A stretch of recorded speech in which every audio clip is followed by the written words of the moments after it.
My practice is HCA, Florida, Gainesville Oncology. As a gynecologic oncologist, I completed training in obstetrics and gynecology, and then went on to do a fellowship in gynecologic oncology, where our training is centered around taking care of women with gynecologic cancers. So I focus my time mostly on patients with like endometrial, ovarian, cervical cancers.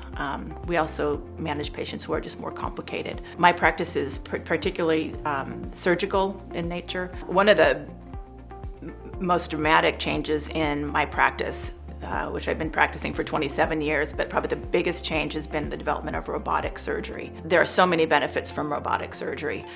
The majority of my patients actually go home the same day now.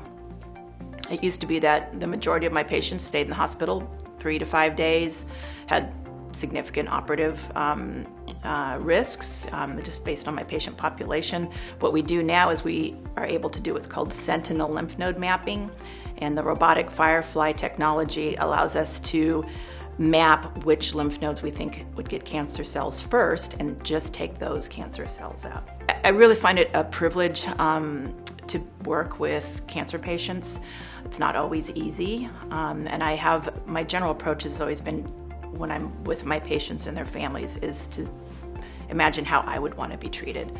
I want people to be honest with me, and so I try to be honest with my patients so that they can be prepared for what they're about to face and go through.